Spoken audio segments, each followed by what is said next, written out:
जोहार। आइए जानते हैं झारखंड की मुख्य खबरें सिर्फ 5 मिनट में। लेकिन उससे पहले अगर आप चैनल पर नए हैं तो चैनल को सब्सक्राइब जरूर कर लें।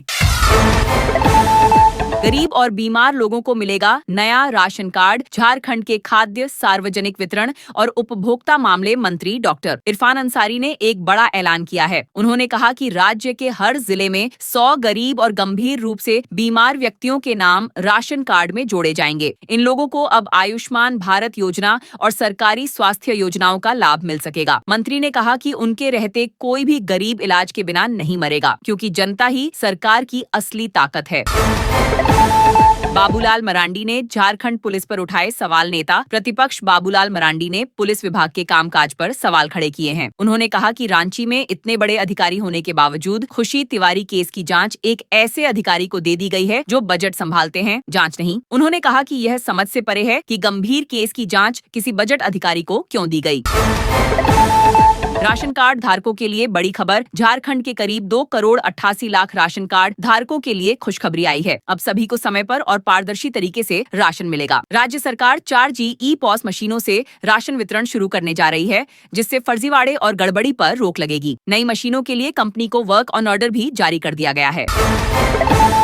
पलामू में घटिया दवाएं मिलने से मचा हड़कंप। पलामू के सरकारी अस्पतालों में घटिया दवाएं मिलने का मामला सामने आया है। कैल्शियम, शुगर और एंटीबायोटिक की टैबलेट्स जांच में मानक से घटिया पाई गईं। स्वास्थ्य विभाग ने तुरंत कार्रवाई करते हुए जांच शुरू कर दी है और कंपनियों को दवाएं वापस लेने का आदेश दिया है। यह 6 महीने में दूसरी बार है जब सरकारी दवाओं की गुणवत्ता पर सवाल उठा है। झामुमो बिहार चुनाव में महागठबंधन के साथ उतरेगा झारखंड मुक्ति मोर्चा। झामुमो के प्रवक्ता सुप्रियो भट्टाचार्य ने कहा है कि पार्टी बिहार विधानसभा चुनाव महागठबंधन के साथ मिलकर लड़ेगी। उन्होंने कहा कि एनडीए को सत्ता से बाहर करने के लिए सभी दल एकजुट हैं और जनता अब बदलाव चाहती है। महिलाएं अब लखपति दीदी से करोड़पति दीदी बनेंगी। मंत्री दीपिका पांडे सिंह ने कहा कि झारखंड की महिलाएं अब आत्मनिर्भर बन रही हैं। स्वयं सहायता समूहों से जुड़ी महिलाएं अब लखपति से करोड़पति दीदी बनने की ओर बढ़ रही हैं। सरकार उन्हें बैंक लोन, आधुनिक मशीनें और अपने उत्पादों की बिक्री के लिए बाजार तक सीधा जुड़ाव दे रही है। पालाश मार्ट के जरिए महिलाएं अपने उत्पाद सीधे ग्राहकों तक पहुँचा रही हैं। मैया सम्मान योजना की 15वीं किस्त जारी। राज्य सरकार ने मैया सम्मान योजना की 15वीं किस्त की राशि महिलाओं के खातों में भेज दी है।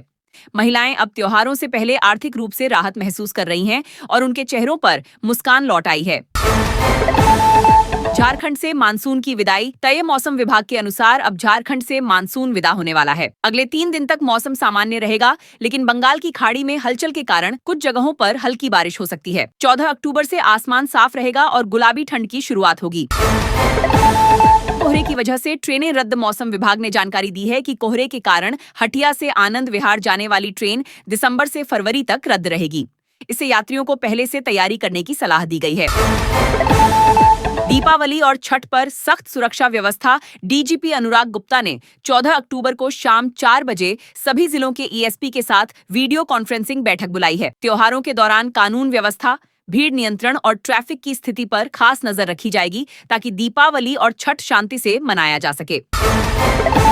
मुख्यमंत्री ने जताया शोक। मुख्यमंत्री हेमंत सोरेन ने झामुमो नेता विनोद पांडे की माताजी के निधन पर गहरा शोक जताया है। उन्होंने कहा कि पूरा झामुमो परिवार इस दुख की घड़ी में उनके साथ खड़ा है और ईश्वर दिवंगत आत्मा को शांति दे। पवन खेड़ा बोले, आदिवासियों को अब भी हक नहीं मिला। रांची में आयोजित एक कार्यक्रम में कांग्रेस नेता पवन खेड़ा ने कहा कि आज भी आदिवासी और मूल निवासी समाज अपने अधिकारों से वंचित हैं। उन्होंने कहा कि केंद्र सरकार की नीतियों के कारण राज्यों को मुश्किलें झेलनी पड़ रही हैं। कांग्रेस शासित राज्य इस दिशा में गंभीरता से काम कर रहे हैं ताकि आदिवासियों को उनका हक मिल सके। बाबूलाल मरांडी ने सरकार पर साधा निशाना। घाटशिला में आयोजित कार्यकर्ता सम्मेलन में बाबूलाल मरांडी ने कहा कि यह उपचुनाव झारखंड को बचाने का चुनाव है। उन्होंने कहा कि राज्य में भ्रष्टाचार, दलाल और माफिया राज चरम पर है और सरकार जनता की परेशानियों से बेखबर है। 15 आदिवासी संगठनों की आक्रोश रैली। रांची में आदिवासी संगठनों ने एक बड़ी रैली निकाली। उन्होंने कुर्मी समाज को एसटी में शामिल करने की मांग का जोरदार। बिना पंजीकरण वाले ऑटो टोटो पर रोक। जिला परिवहन विभाग ने कहा है कि 1 नवंबर 2025 से बिना पंजीकरण वाले या अवैध ऑटो और टोटो का परिचालन पूरी तरह बंद कर दिया जाएगा। डीटीओ ने सभी ड्राइवरों से वाहन का रजिस्ट्रेशन और दस्तावेज समय पर अपडेट करने की अपील की है। छठ महापर्व की तैयारियां जोरों पर। मंत्री सुदव्य कुमार सोनू ने अधिकारियों को निर्देश दिया है कि नहाए खाए से पहले सभी छठ घाटों की सफाई और मरम्मत पूरी कर ली जाए। उन्होंने कहा कि बिजली, पानी और सड़क की व्यवस्था हर घाट पर समय पर सुनिश्चित की जाए ताकि श्रद्धालुओं को कोई परेशानी न हो। 18 लोहरदगा रेलवे स्टेशन होगा हाईटेक अमृत। भारत स्टेशन योजना के तहत लोहरदगा स्टेशन का कायाकल्प किया जा रहा है। अब यहाँ यात्रियों को आधुनिक सुविधाएं मिलेंगी और स्टेशन को सुंदर और साफ सुथरा बनाया जा रहा है। गिरिडीह में शुरू हुआ पोलियो अभियान। गिरिडीह जिले में 3 दिवसीय पल्स पोलियो अभियान की शुरुआत हुई है। उपायुक्त रामनिवास यादव ने बच्चों को पोलियो ड्रॉप्स पिलाकर इस अभियान की शुरुआत की। लक्ष्य है कि जिले के हर बच्चे को पोलियो की खुराक मिले। झामुमो की 15 अक्टूबर को बड़ी बैठक। झामुमो की केंद्रीय समिति की विस्तारित बैठक 15 अक्टूबर को रांची के सोहराय भवन में होगी। मुख्यमंत्री हेमंत सोरेन इस बैठक की अध्यक्षता करेंगे, जिसमें बिहार चुनाव और घाटशिला उपचुनाव पर चर्चा होगी। दक्षिण अफ्रीका मैच की तैयारी। रांची के जयससिया स्टेडियम में 30 नवंबर 2025 को भारत और दक्षिण अफ्रीका के बीच वनडे मैच खेला जाएगा।